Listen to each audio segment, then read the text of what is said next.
by 34 cars. But right now, the position he's in, he actually has a small advantage because everybody else is opening the air up in front of him. And he, oh, here we go. Trouble, contact, and a huge crash. Up in turn number 2. Oh, multiple cars involved.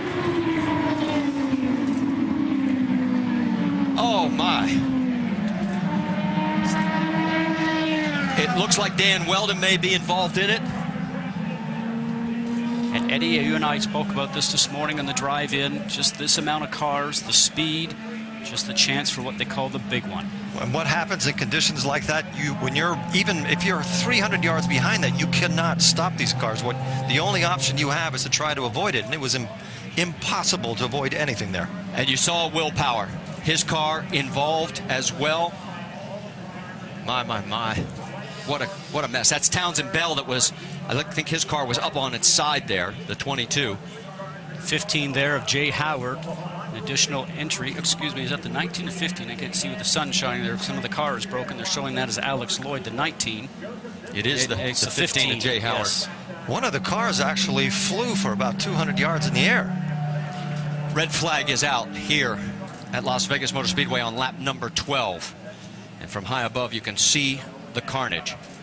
We talk about the car going through the air. Eddie, you know that these cars run so low down to the ground. We mentioned before, we saw them hitting the ground and sparking, that anything underneath the car, underneath the floor, underneath the tub, really just gets the air underneath the car itself, and up it will go. We saw J.R. Hildebrand out of his car. There is Dario Franchitti. Somehow he managed to get through the carnage, but Sure, guys, I mean, there's just nothing I can do. willpower did not. 10-4. They are going to stop you at pit lane on the right-hand side. They want the drivers to stay in the cars. What Franchitti was alluding to is there's nothing you can do avoiding the debris that's on the track. Well, there is debris everywhere. You can see just how many cars are literally torn apart.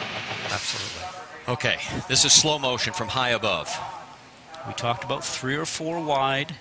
Watch Sebastian Zaveja, right? Yes. Little contact right there. Now he's trying to go from the low side to the high, from the high side down low to get going for the turn. Oh. And what ends up happening is that he got stuck back up there, turned around, tried to take another move going down, guys, and the back end started to come around, and that started the chain reaction. He was uncomfortable being on the top lane, and he tried, like you said, there's the car. Look, there's 2 cars that are airborne. This puts INDYCAR racing in perspective. This is the horrible accident that everybody has always hoped would never occur. And as we said, 15 cars we now know of involved out of the 34 that started this race. We're under a red flag situation. We'll step aside. We'll stay side by side here at Las Vegas.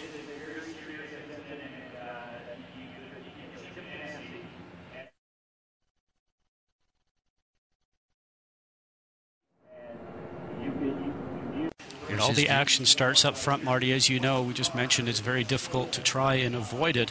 And as Dario was mentioning, he's just looking forward, trying not to hit the car that's in front of him or subsequent cars that are there. And luckily for him, he got through before everything started to go just upside down. But it's also where you position yourself on the track. He was Patrick. Exactly what happened in this 15-car melee.